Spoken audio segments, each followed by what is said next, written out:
The engine of jealousy roared louder than the car my brother just got. I was staring at the shiny, brand-new keys in his hand, my stomach twisting like a storm. "Congrats, bro," I said, forcing a smile that felt like broken glass in my mouth. Meanwhile, in my hand, I held a single piece of mail that made my heart sink. The rent bill, overdue and mocking me. The house was silent, but the tension was deafening. My parents were busy celebrating his achievement, while I was drowning in a tidal wave of resentment they didn't even notice. 15 seconds later, I made a decision that would flip my world, and there's upside down. I packed my bags that night, every thump of the suitcase against the floor echoing like a warning. I didn't argue. I didn't cry. I just left. I left the house that had always felt like a cage. The streetlights passed me by as I walked out, each step fueled by a quiet, simmering fury. I didn't just leave a home. I left their expectations, their favoritism, their constant comparisons that made me feel invisible. I moved into a tiny apartment, just me and my dreams, scraping by on minimum wage, surviving on instant noodles and sheer determination. My parents called, worried, shocked, pleading, but I didn't answer. Every ring was a temptation to return, but I resisted.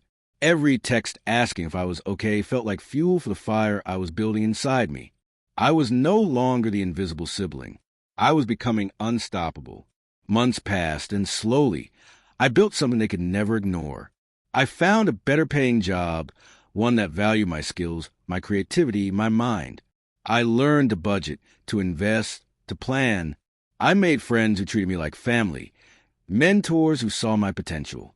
Every step I took away from them was a step toward freedom and revenge, not the kind with anger or yelling, but the kind that makes people realize what they lost.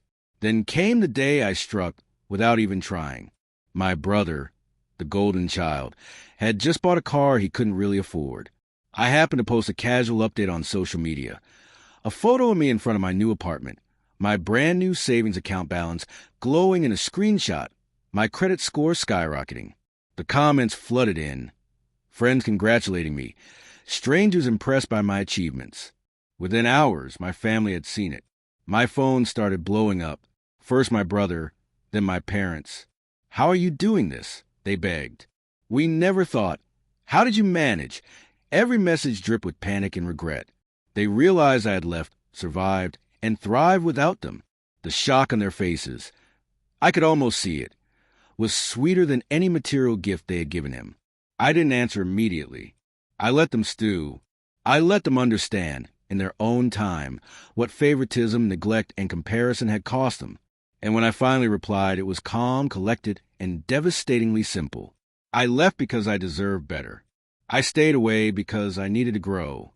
Now, I'm not asking for anything from you, because I've built my own life.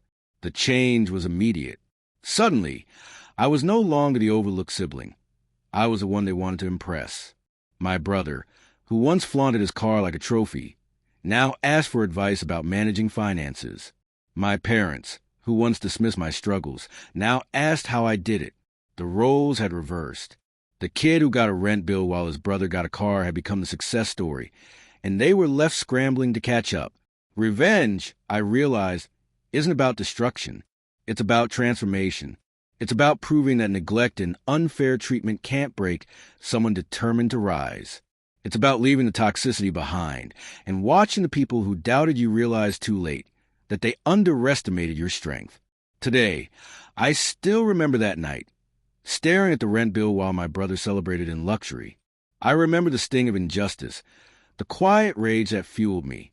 And I remember walking out the door, knowing that my silence, my independence, and my perseverance would speak louder than any argument ever could. They're begging now, but I don't even flinch. I built my own life. I took control. I won, not just over them, but over every limitation they tried to put on me. And nothing has ever felt sweeter.